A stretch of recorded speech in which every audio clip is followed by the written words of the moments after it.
CEDIA 2025 is happening this week as I record this video, and one of the things that I was excited to hope to see was basically a firmware announcement from JVC.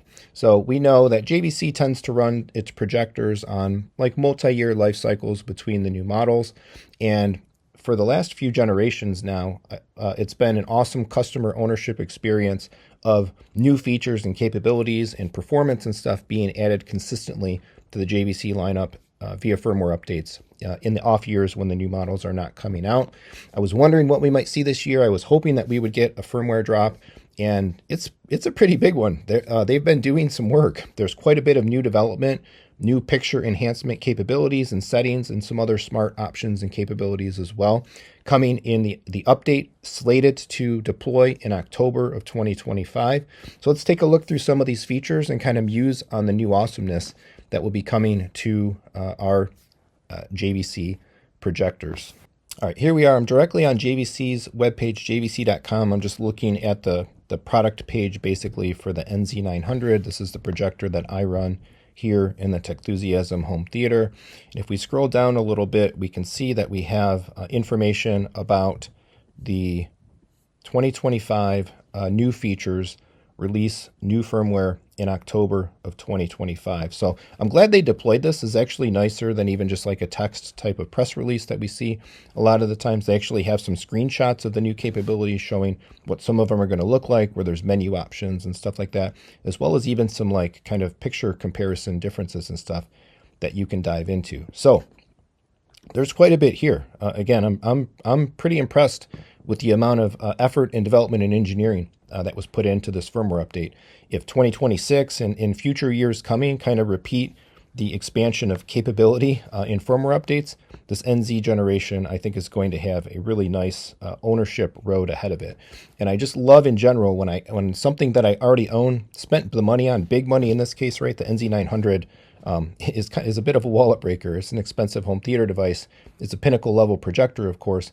But in any case, it is awesome to have something that you already own improved and maybe potentially very dramatically so. Okay, so first feature here, Frame Adapt HDR Vivid, we're calling it. So this is a new picture mode. Frame Adapt HDR Vivid adds to JVC's award-winning Frame Adapt feature based on the perceptual quantizer curve, proprietary video processing technology for HDR content.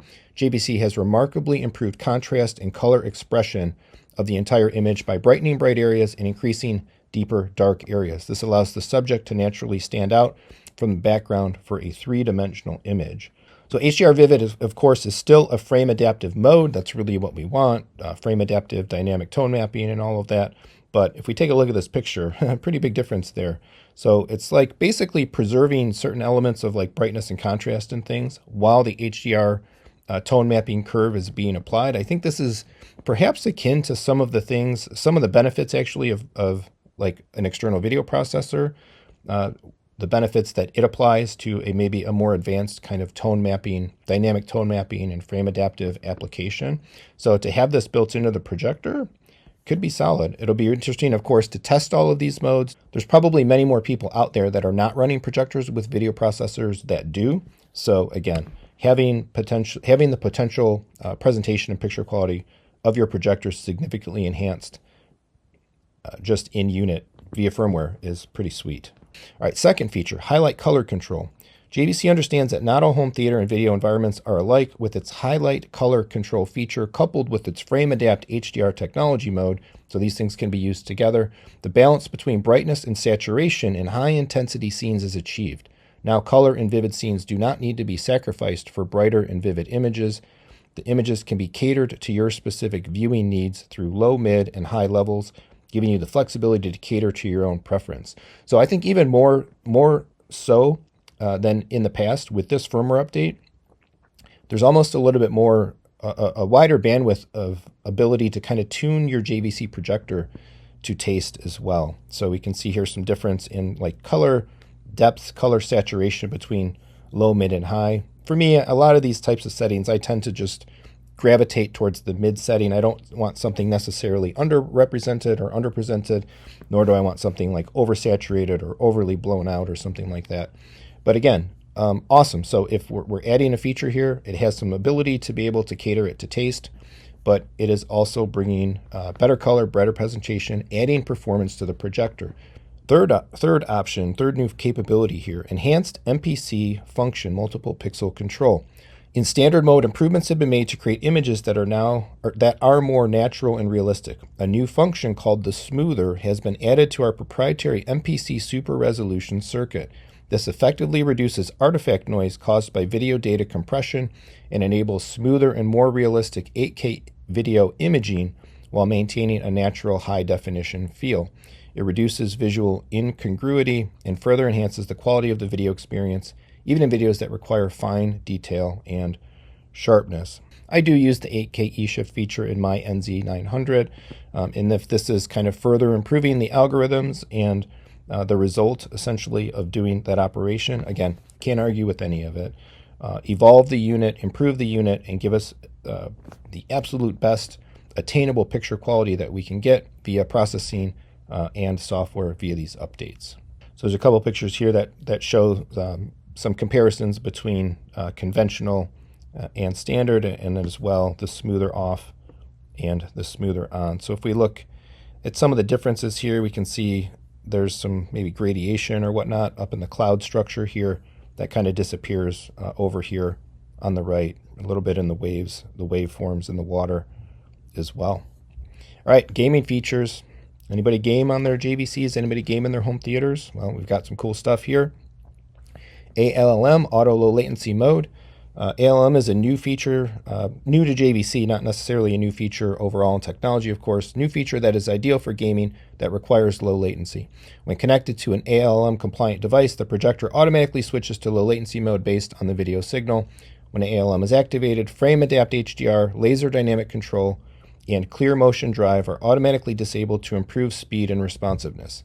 ALM advances large screen gaming to a fully immersive experience. Some of this you could have generally achieved just by essentially changing settings directly or managing settings in the projector, but some of these things as well, you may not necessarily want them on and off. A lot of times we do our video switching, or generally speaking, we do our video switching through an external device, and we have only one video connection going to the projector. And the picture picture modes engaged based on SDR or HDR, and gaming can be an SDR or HDR. So this is nice because it's a little less overhead, a little less management of the settings.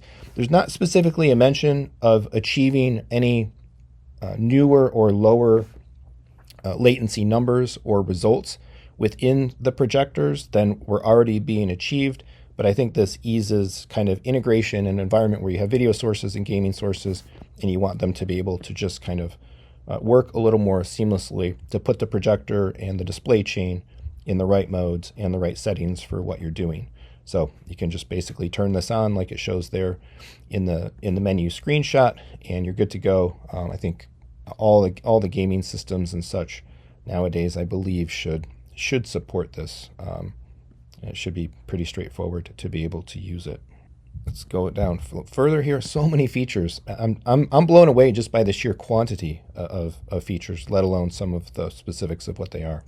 New OSD guide function. English mode only, so do note that. A newly designed menu guide addresses each mode and feature to provide easy and clear on-screen descriptions. Now even first-timers can easily maneuver through the advanced settings and adjust quickly. No need to worry about having to fumble through an owner's manual to determine the details of each setting. Now, with the push of a button, image quality, HDR settings, and other fine color modifications are made easy. I do appreciate this. So there's a pop-up and an information screen that you can get to. I would say I experienced this kind of guided OSD first in the MadVR. The MadVR, when you pull up its overlay, you have the menu, and then down below that you have a description box, an information box that is always giving you contextual details about the setting you're on, explaining it, what its options are.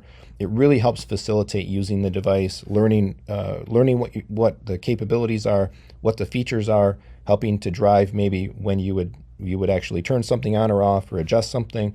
I think this is a great usability improvement. I wish all user interfaces for receivers and preamps and display devices and everything, I wish they all had something like this.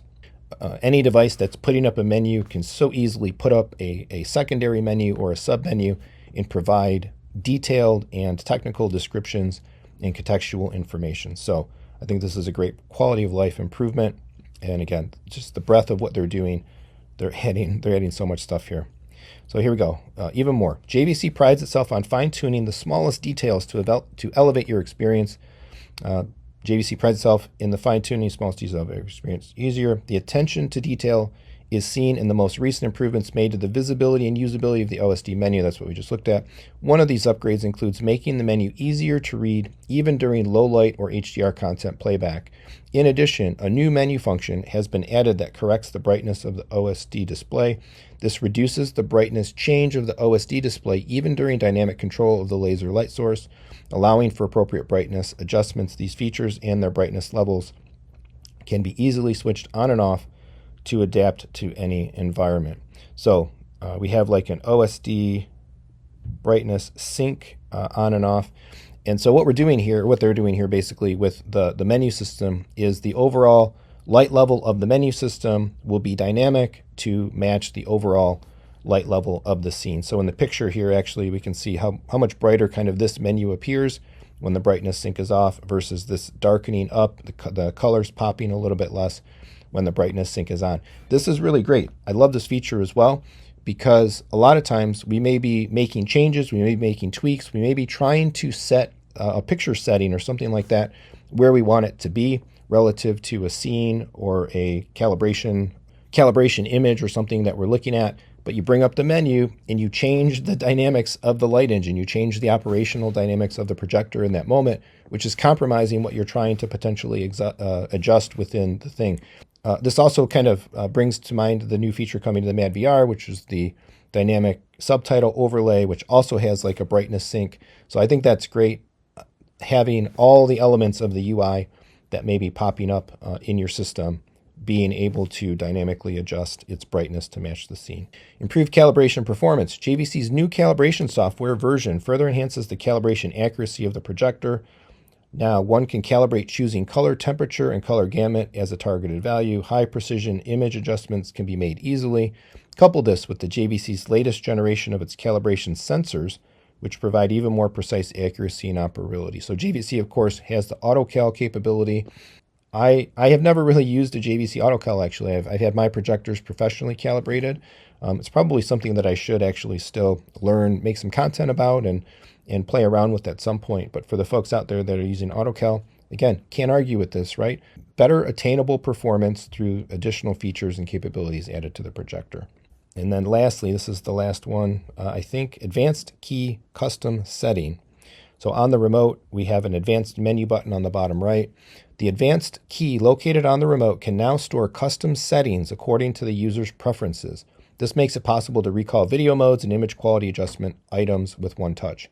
This simplifies access to presets and enables flexible video adjustment according to viewing environments and content. Man, so we got so much in here specifically about picture quality improvements, fidelity, and presentation, and then a whole bunch of like quality of life and usability enhancements. Gotta love that combination. And then after this, that's all for the firmware update. I think from the high contrast down, we're looking at basically just the regular feature set and details on the projectors page. Wow. So according to the details there, this is meant to deploy in October. Whether that's October 1st or October 31st, we'll see, but it's only a month away or so from now that we'll be able to try out and rock these new features and add these capabilities and usability improvements to our JVC projectors. So we should point out, importantly, that this, according to the press release, is a firmware upgrade that applies to the NZ900 and 800. So there was the AKE shift, some of those specific features in there. And my understanding is that these projectors have a higher level processor. They have a higher level of processing compute capability that would allow bringing some of these more advanced features to it. I think we'll stay tuned, I guess, to see what happens with any of this coming to the NZ500 and 700. I wouldn't be surprised if at least some of the things on this list come to those units as well, particularly some of like the usability and the menu system options and stuff like that. I would really hope and expect to see that, but I don't have any official knowledge or insight or details on what may or may not be deployed to the lower models and when that may happen. But as it is, NZ900 and 800 users, and we got some cool stuff coming. And of course, this is a free firmware upgrade. So the upgrade will get published to JVC's firmware webpage. We basically download it, throw it on a USB stick, plug it in to the back of the projector. It's a 20-minute or so update cycle, and then we'll be good to go with it. Rest assured, as soon as I can get my hands on this, I will be updating my unit and looking to check some of this stuff out. And I think some of these picture enhancements, in particular, the HDR vivid setting, the motion control stuff, and so on, will be very interesting to talk about with some of the calibrator friends of the channel here. Very interested to see what Chris and Sammy have to say about these capabilities as well. So sound off in the comments and let me know. Do you have an NZ900 800? Does this excite you? Do you not have a video processor? So perhaps you maybe stand to benefit even more from the types of changes and augmentations and stuff that are coming in this firmware. Post in the comments and let's have a conversation. If I can help you acquire any of this awesome stuff, of course, I, Techthusiasm, am a dealer here for a whole bunch of home theater brands, almost 30 brands in all now, and continuing to grow. JVC, Kaleidoscape, Seymour Screens, Stewart Screens, Panamorph Lenses, Focal, Denon Marantz, SVS, and a whole lot more. I can get racks, Wattbox power management equipment, and more. Get in touch. Let's talk about what you got going on. Talk about what you're shopping. Talk about what you're thinking about upgrading. And I'm happy to give my best advice and help and assistance and hook you up with anything that you're looking for there. Reach out to me, Jeremy, at techthusiasm.net via email, or go to www.techthusiasm.com as well. My dealer information is there. My brand listing is there. I am offering more potentially than even what the brand listing shows. So there is a contact form. If there's, again, something that you're interested in asking some questions about, reach out. I can help you first. And if I can't help you directly, I've got partners, referrals, and so on that I can send you to. If you'd like to support me just more simply and discreetly, there are a whole bunch of affiliate links down in the description. They're on my webpage as well. You can shop with Amazon, Target, Audio Advice, Crutchfield. There's some apparel stores, eBay even, and more. I've been trying to add affiliates to the listing in your general online commerce and online shopping for you or your family. Please use the link, share the links. They don't cost you anything, and they're a huge boon to everything that I'm trying to accomplish here with Techthusiasm. I also welcome you to become a channel member. Leave a super thanks, PayPal, Venmo tip. Any of that is always, always greatly appreciated. And of course, lastly, please do that regular YouTube stuff. Like, subscribe, hit the bell, share the video, and leave a comment. Let's discuss this awesome home theater hobby that we enjoy. Thanks for watching. Come on back for more home theater discussion and fun.